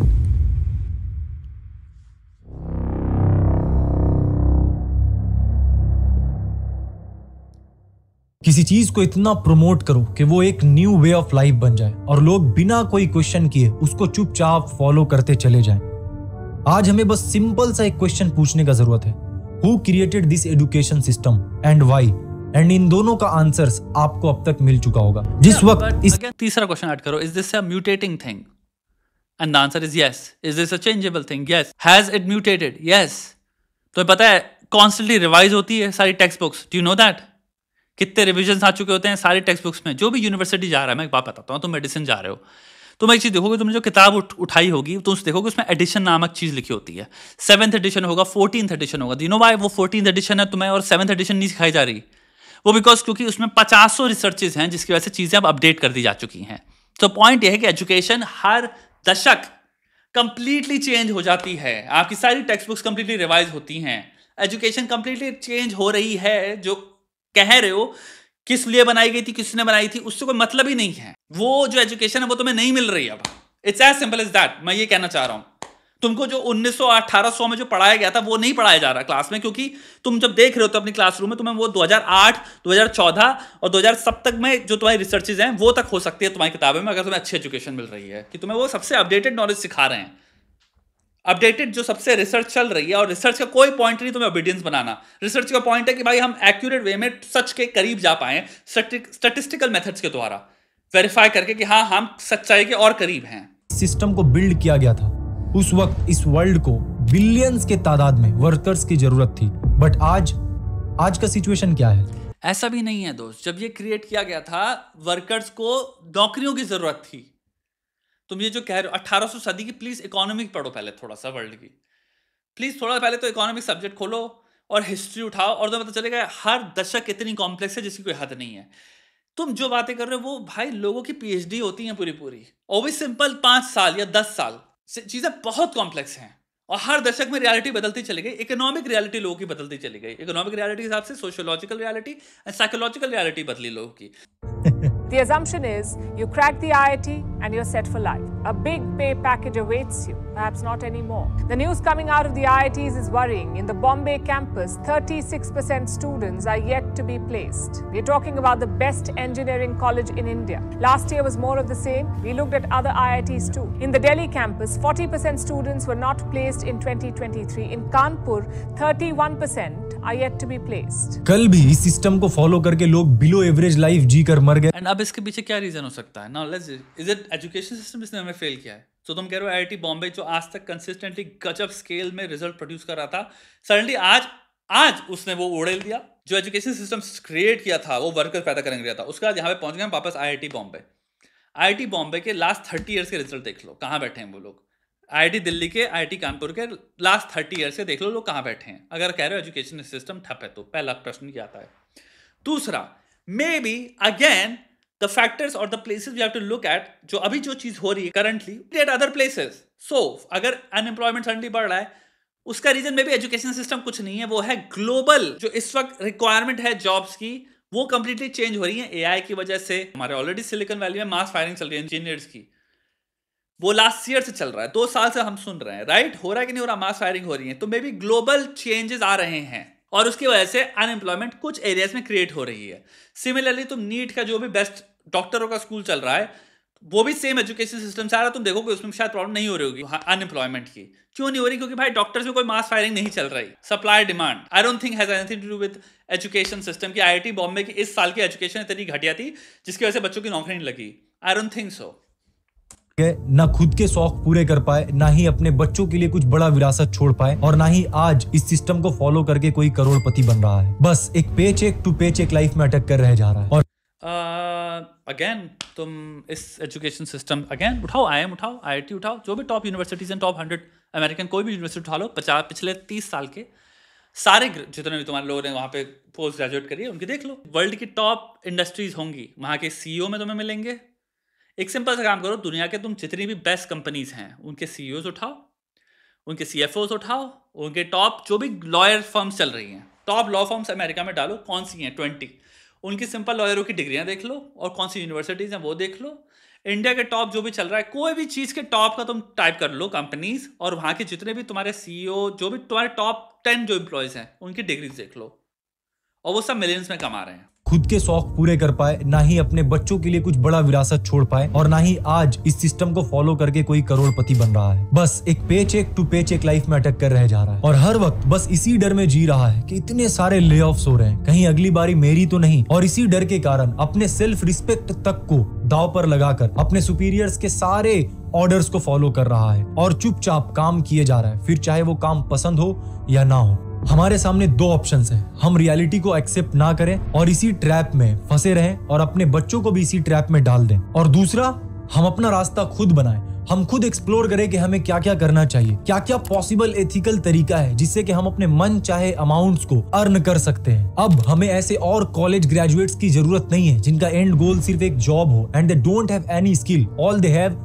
Is a so called college degree. अब टाइम चेंज हो चुका है, जिन स्किल्स को सीखने के लिए आप कॉलेजेस को कई लाख दिया करते थे, अपने लाइफ का कीमती 5 से 6 साल दिया करते थे, फिर भी कुछ भी सीख कर बाहर नहीं निकलते। प्रॉब्लम ये है कि बहुत बड़ी कि काफी यूनिवर्सिटीज स्पेशली इंडिया में आउटडेटेड इंफॉर्मेशन प्रोवाइड कर रही हैं। सो वहां पे क्या हो रहा है, जो बच्चे निकल रहे हैं जिन्होंने हो जाता है शिद्दत भी सीखने की, पुअर क्वालिटी एजुकेशन लेके निकल रहे हैं। एक तो ये बहुत बड़ी प्रॉब्लम है। अनलेस तुम बिजनेस खोल रहे हो अपना, वो एक अलग चीज हो गई भाई। तुमको अगर करना होगा अपना बिजनेस, तुम करोगे, डिग्री के बाद भी करोगे, डिग्री के बिना भी करोगे। बट अगर भाई कुछ भी सीखना है, किसी का इंटरेस्ट है न्यूरो साइंस में, तुम कर सकते हो खुद से। तुम्हारा इंटरेस्ट है साइकोलॉजी में, कोई सीख सकता है खुद से। सिमिलरली भाई किसी बात कर लो साइकाइट्री से, कोई भी इंसान लॉयर बन सकता है बिना डिग्री के।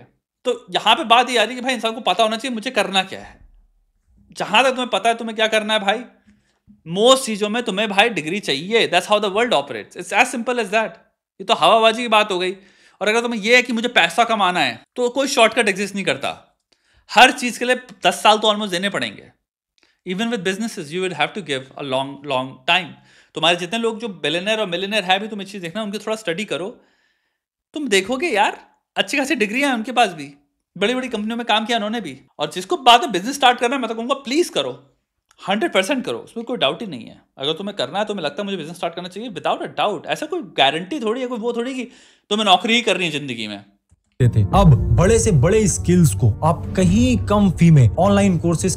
ओके, कौन से स्किल, कौन सा skill? I would love to know what is he talking about, instead of being again suddenly being so vague. बड़े से बड़े स्किल को आप सीख सकते हो, कौन से? लिस्ट तो करो। कौन सी चीजों की डिग्री लेके इंसान कितना कमा सकता है, यहां पे इंसान इजीली लिस्ट कर सकता है। सब लोग कमेंट्स में लिस्ट कर सकते हो, 1 सेकंड लगेगा। मुझे बताओ कौन सा स्किल है। एडिटिंग हो गया, चलो ठीक है, और बताओ। करते थे, अपने लाइफ का कीमती 5 से 6 साल दिया करते थे, कुछ भी सीख कर बाहर नहीं निकलते थे। अब बड़े से बड़े स्किल्स को आप कहीं कम फी में ऑनलाइन कोर्सेज के थ्रू सीख सकते हो, और वो भी उन पर्सन से जो खुद उस स्किल को यूज करके कुछ बड़ा अचीव किए हैं, ना कि उनसे जिनके पास नॉलेज सिर्फ और सिर्फ थ्योरी तक ही लिमिटेड हो। अगर आप पेरेंट्स हैं तो अपने बच्चे को स्कूल भेजें, कॉलेज भेजें, बट मार्कशीट को उतना इंपॉर्टेंस ना दें। उन्हें कोडिंग हो गया, मे बी शायद तुम कर रहे हो, वेबसाइट बिल्डिंग हो गया, डिजाइन हो गया, ये सब चीजें हो गई। क्योंकि एडिटिंग का मैं जान सकता हूँ, मैं कह सकता हूँ हाँ ठीक है भाई, अगर कोई एडिटिंग का कोर्स कर ले रहा है और अगर एडिटिंग में उसकी बहुत बढ़िया वो है, yes there is a lot of scope, कोई एजुकेशन की जरूरत नहीं है, you can learn a lot. अगर तुम कोडिंग की बात करो, मुझे यहाँ पे सिंपल लोग नीचे बताते हैं कितने लोग, क्योंकि हम बात कर रहे हैं एजुकेशन वर्सेस कोर्स की। 500 लोग या 1000 लोग अगर किसी नीचे कोर्स कर रहे हैं, उनकी जिंदगी, और 1000 लोग अगर मास्टर्स कर रहे हैं सॉफ्टवेयर इंजीनियरिंग में, उन दोनों की अगर हम लाइफ कोर्स देखें 10 साल में, क्योंकि जिंदगी में चीजें लॉन्ग टर्म होनी चाहिए, शॉर्ट टर्म नहीं देखो कुछ भी, सिर्फ लॉन्ग टर्म होना चाहिए कि स्टेबिलिटी की बात हो रही है।